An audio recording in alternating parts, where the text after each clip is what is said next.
I am at Stanwick Lakes on Elsons. This is my first ever time here. Got here sort of late yesterday afternoon, had about half an hour of light, and as is always the case in early spring, or at any time of the year really, but especially in spring, location is really important. Scouted around, saw one fish show out in front of this swim, set up, and at this time of the year my sort of go-to method is Zigs. So I put all of my rods out on Zigs, nothing through the night, really cold night, bright, and yeah, we're about an hour into the day now, and I've had my Zig liner taken by an Elsons carp. Yeah, if I can get it in, my first ever Elsons carp, which would be really cool.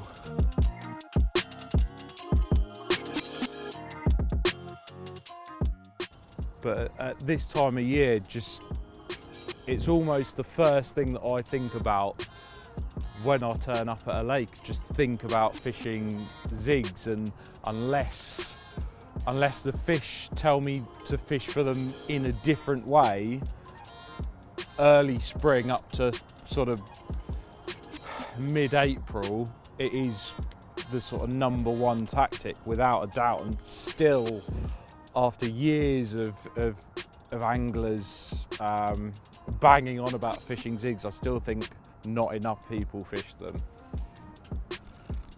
Right, here we go.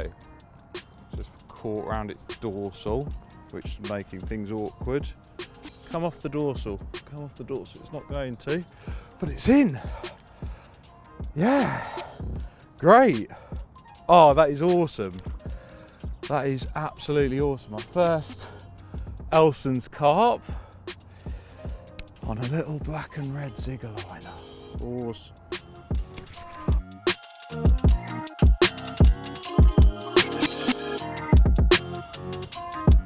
And there we go. An absolutely perfect Elsons common carp on a Zig. Start of spring, it's such a good tactic. And if you haven't already used them, you really need to get on them, especially now. Perfect. Look at him. Go on, mate. Thank you very much. So on this session at Elsons, I'm using fixed Zigs. Now the reason that I'm using those over adjustables is an awful lot of this lake is very shallow. With it being the spring, I was very much aware that I could well be moving about and chasing the fish like I've done. To be honest, in this session, I've actually ended up fishing the deeper end of the lake, but I very much knew that I could be fishing in sort of 3 or 4 foot of water, and in that depth, adjustable Zigs are pretty much out of the question because you've got nowhere to adjust once you've got your Zig rig sitting 3 foot above your float. So it's fixed Zigs for me on this session, and for them, I'm using a leg clip setup, but with this leg clip setup, there's a bit of a difference. It's specifically made for ZIG rigs. It comes in a kit, so everything that you see here except for the lead you get in the kit, and it offers a few key benefits over standard leg clips. So I'll just talk you through it now. So first thing that you do is you slide on your tail rubber. So this is one of the naked line tail rubbers that we do that tapers down really nicely onto a naked main line. So with a Zig, you don't want to be using any sort of leaders because that can cause tangles. So you want everything above the leg clip to be as flush as possible. No knots, anything like that. So the naked line tail rubber does that perfectly. Then you've got the main leg clip, which is a slightly different shape to normal because that holds inside the ball bearing swivel. Now, a ball bearing swivel is quite a lot different to your normal swivel, and it has an awful lot more movement in it. If you see there, it's got an awful lot more movement in it, and it can spin freer than a standard carp fishing swivel that you'd normally get. So the reason that we've used these is because ZIG rigs are inherently prone to twisting. You know, you might cast out 2 or 3 times into different areas, winding your zig, and then all of a sudden it's all twisted up, and because you're using light hook links, etc., the zig after that is knackered and you have to get a new one out your bag or tie up a new one. So this reduces that and extends the life of your zig rig. So I haven't actually had to change my zigs at all this session, and I've made quite a few casts in between getting here, catching a fish, and moving as well. So my zigs are lasting the session. So then I've got an extra long anti-tangle sleeve, really important to have one of those as well, just to avoid tangles as much as possible. And yeah, the longer it is, the more chance you've got of avoiding those tangles. Also, to avoid tangles when using zigs, especially with a leg clip setup, make sure that you feather the cast, make sure you stop it before it hits the water, and when you stop it, the lead will stop, the zig will fly out behind the lead, and you won't get any tangles. If you stop the lead too soon, it will spring back and it'll all land in a big heap, and if you don't stop the lead, equally it'll all land in a big heap, and the chances are you'll be tangled. But yeah, that's the Zig leg clip kit. It's a really, really awesome bit of kit, and yeah, for zig fishing I wouldn't be without it now.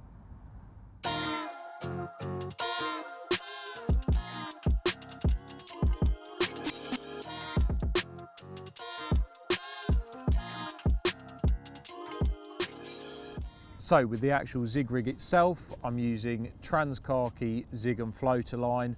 We've actually found in the underwater filming that we've done, and when we were testing this, that it is a lot more invisible than the actual clear line that we used to do.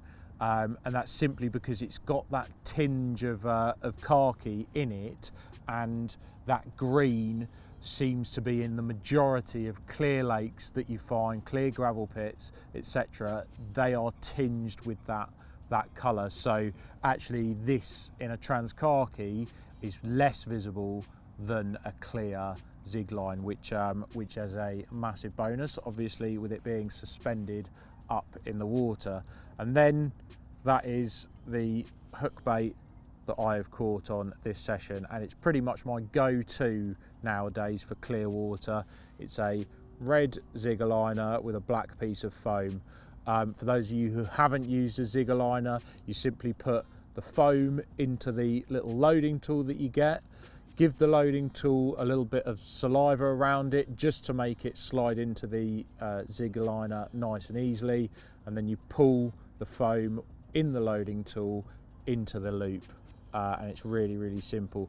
Great thing with these zigger liners over using hair rigs is you don't get any problems with the bait actually sitting at an off angle, which can cause bad hook holds. So when you use a hair, it can sit sort of funny alongside the hook, which will cause yeah, bad hook holds, like I say. And equally, you don't have to tie a knotless knot, which inherently with light lines can be weaker. So you don't need to use a knotless knot. I simply use a 5-turn grinner knot straight to the zig and floater hook, and yeah, it's absolutely perfect. That is a size 6 zig and floater hook. These are stupidly sharp, a straight point so that it catches hold really, really quickly.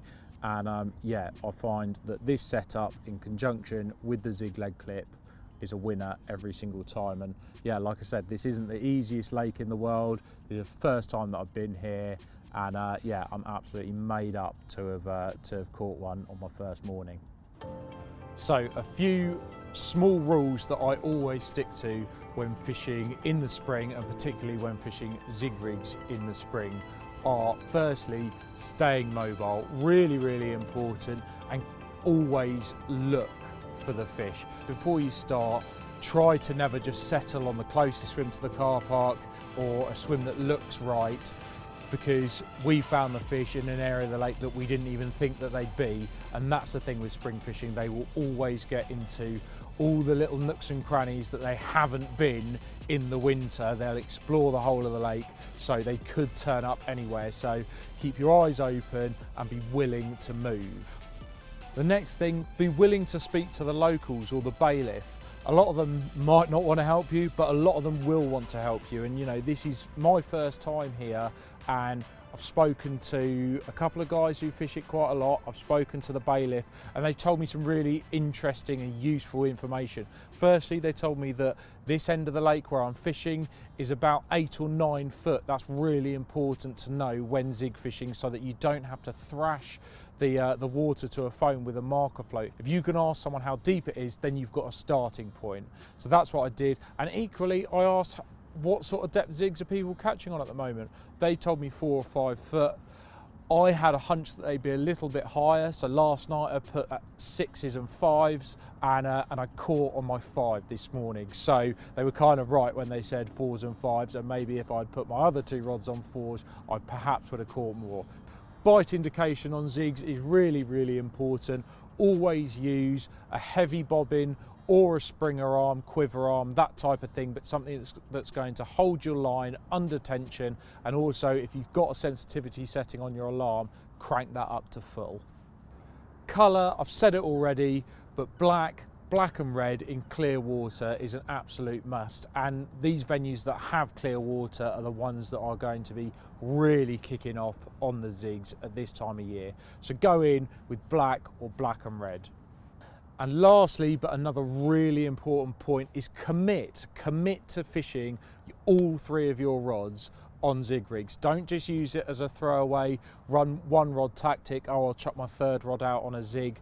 Commit on all 3 rods, because you'll be able to find out so much more about what the fish are doing. You can choose different colour combinations, you can choose to fish at different depths and at different areas. You can stagger your rods out, fan them out across the swim in front of you, and then once you get a bite on 1 rod, you can localise your rods, you can fish them all on the same one. But if you don't commit, you're not giving yourself as much of a chance as if you did.